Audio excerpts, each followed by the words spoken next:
Speaking of people who have been consistently defending free speech and the First Amendment for quite a long time, our guest tonight is Alex Abdo, who's the litigation director of the Knight First Amendment Institute at Columbia University. He previously worked for years at the ACLU. I got to know his work well. He was the best of the ACLU. He worked at the forefront of litigation relating to things like NSA surveillance, including cases brought in the wake of our Snowden reporting, encryption, the right of anonymous speech online, government transparency, and the post-9/11 abuse of detainees in U.S. custody. And the Knight Center and then the Knight Institute has been working as well on the recent attacks by the Trump administration at Columbia on people who have been participating in protests against the Israeli war in Gaza. And we are delighted to welcome him to the show to help us sort through all of this. Alex, good evening. It's great to see you. Great to be here, Glenn. Nice to see you. Yeah, absolutely. So the Institute, unsurprisingly, issued a statement about this letter that Columbia University received from 3 different agencies inside the United States government. And one of the quotes in it, and I think this was attributed to Jamil Jaffer, who I've also worked with, who was also at the ACLU with you and now is at the Knight Institute, who said, quote, "The subjugation of universities to official power is a hallmark of our autocracy. No one should be any under illusions about what is going on here." What is going on here with this letter? Why is this autocratic and disturbing? I mean, this is a frontal assault on higher education. It's an attempt by the Trump administration to force a private university to adopt free speech rules that the administration is dictating to them. This is, the kind of thing that you associate with strongmen autocrats who are trying to silence dissent. They go after institutes of higher education and they shut down political speech. This is not something we typically associate with a country like the United States, which historically has had very strong protection for free speech. This is an aberration. One of the things that struck me was this demand on the part of the administration that the Middle East Studies part of Columbia be put into what they call an academic receivership for 5 years. And of course, this Middle East Studies program at Columbia has been one of the most prestigious of its kind throughout the world, but it's also been a bugaboo for Israel supporters. That's where people like Professor Edward Said worked and others who were on the faculty who were considered critics of Israel. They've been longtime targets of Israel supporters. And so this attempt to single out this particular part of the faculty at Columbia and demand that they put them into an academic receivership is obviously an attempt to control the curriculum. But what specifically would it mean to put a program into academic receivership? And are there examples where the government has required that in the past? I'm not familiar with any example of what the government is trying to do here. And it's worth, just taking a step back. The government sent this letter and basically said, we are not going to continue negotiations with the university unless and until the university takes a series of steps, including the one that you just mentioned. And many of the steps that the letter outlines, and these were the negotiations over the government's freeze of federal funding to Columbia, the freeze of $400 million in funding that Columbia receives for things like scientific research and the like. And the list of steps that the government set out is chilling. One of them is the one you mentioned. It requires Columbia to place an entire academic department in a receivership, which presumably would involve having an outside auditor take control of the department. And I'm not sure exactly what that means because I'm just not familiar with any example of this. But there are other, troubling parts to the demand too. One of them is a requirement, or at least a very strong suggestion. It's a little bit ambiguously worded, that the university adopt a definition of anti-Semitism that would cover a whole range of constitutionally protected political criticism of the state of Israel. There's another item on the list that would require the university to take specific disciplinary action, expulsion or multi-year suspensions against all of the students involved in the encampments last year or in the occupation of Hamilton Hall, seemingly without any regard for the severity of any particular student's involvement in those events. So, it's an absolutely chilling letter, and I honestly can't recall seeing a more straightforward threat to the First Amendment principle of academic freedom ever set out on government letterhead. Yeah, I have to agree with that. I think it's important to note when you say it's chilling in both senses of that term. One is just kind of alarming and menacing, even kind of terrifying, the idea that the government thinks that it has this power. But also it's chilling in the other sense, the kind of First Amendment sense, where a lot of times the purpose of censorship is to force people to adopt a certain kind of posture of fear where they self-censor in anticipation of being punished as well. And we're already seeing examples. Obviously, every other institution, academic institution in the country, is looking at what is being done to Columbia and anticipatorily already canceling courses and trying to avoid attracting the attention of the government, that it not think that what's being taught at the school is something offensive to government ideology. Let me ask you about just so people are clear and we're being precise about the letter. The letter's not saying, if you don't do these things, we're going to come and arrest you, we're going to shut down your university. The leverage that the government is asserting is based on the fact that the government provides a great deal of money to most universities, most leading universities, including Columbia.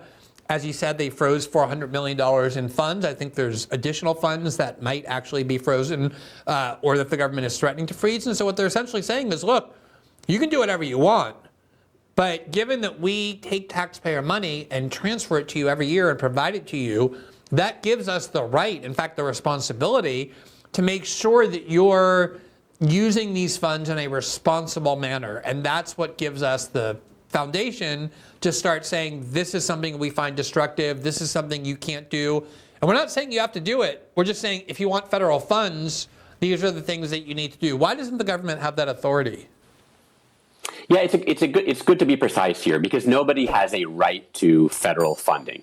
But there is a long line of cases in the Supreme Court that says the government cannot condition federal benefits or federal funding in a way that would, if the government imposed the limitations directly, violate the First Amendment.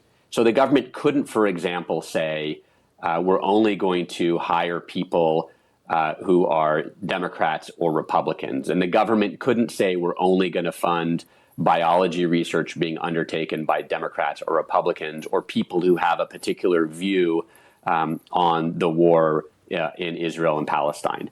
That is unconstitutional for the government to do, and that's why this letter seems on its face to just blatantly violate the First Amendment. And I'll say that there is obviously a role for government in monitoring the use of federal funding.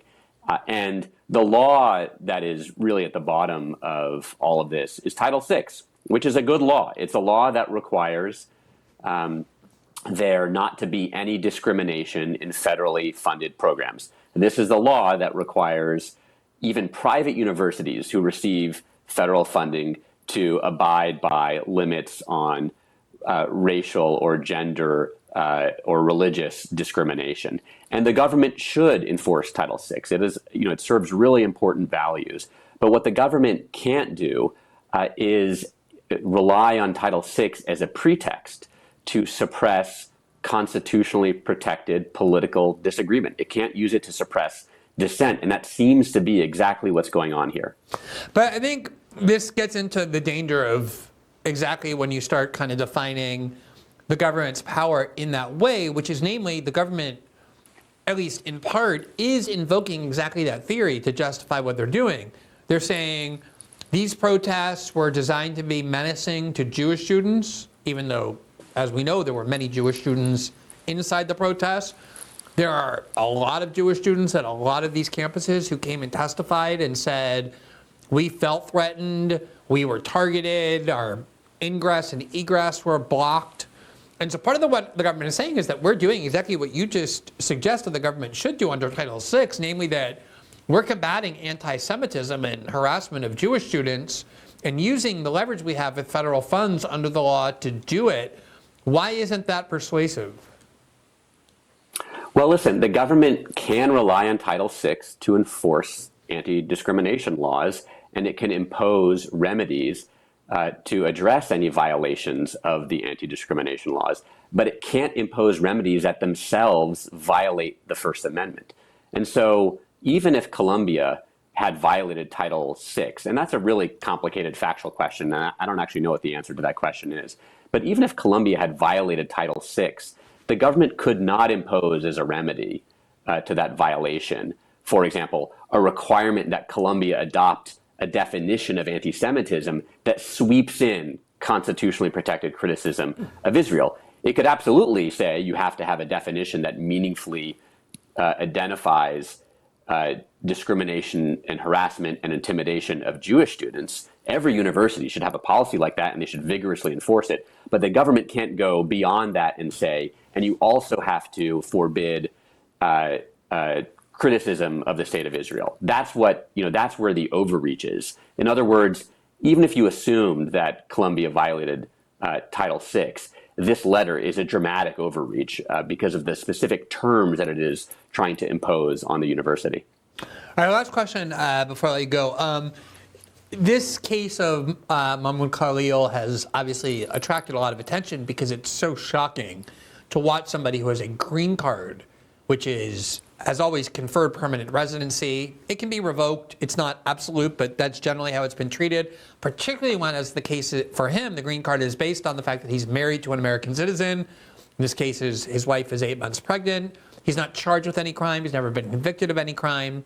He clearly had his green card revoked because of the protest in which he was involved that represent a view that the State Department finds hostile to its agenda.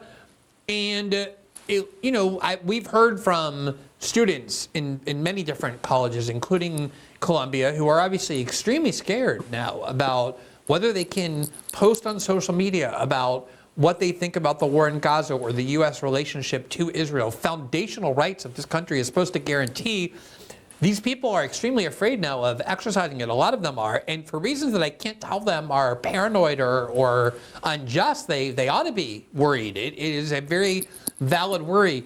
As somebody who's associated with this institute that is tied to Columbia and just someone who's around this world of free speech and First Amendment a lot, what has been your perception about the reaction and the climate that this has created? The fear is palpable. It's exactly what you said. We've heard from students and faculty around the country who are just absolutely terrified to express a public opinion about Israel or Palestine for fear that they're going to be targeted by the federal government. And people have scrubbed their social media presences. They've gone back and deleted years or decades of public posts on blogs and the like. They've asked academic publications to take down their old writings so that they're not used as a basis for targeting them for deportation now. And you're absolutely right. People who are here lawfully in this country have First Amendment rights. They have a right to criticize the government. They have a right to criticize the state of Israel or to criticize the Palestinians if they want. They have that right. And so, what we are seeing with the Trump administration's targeting of those protesters is absolutely the stuff of tyranny. This is the kind of thing you would expect from Erdogan or Orban. It's not the kind of thing you would typically associate with America, and that is what makes it so troubling. Yeah, I thought there was some censorship, serious censorship overreaches under the Biden administration, and talked about those a lot. But without even comparing those, this is clearly the sort of thing that the Constitution was designed to prevent, and they are saying, this is just the beginning, by no means the end. And I do think it is terrifying and enraging. I really appreciate your work on this and appreciate your time coming on to talk about us with us tonight. Thanks so much, Alex. Great to be here. Nice to see you. All right, you too. Bye-bye. Thanks for watching this clip from System Update, our live show that airs every Monday through Friday at 7 p.m. Eastern, exclusively on Rumble. You can catch the full nightly shows live or view the backlog of episodes for free on our Rumble page. You can also find full episodes the morning after they air across all major podcasting platforms, including Spotify and Apple. All the information you need is linked below. We hope to see you there.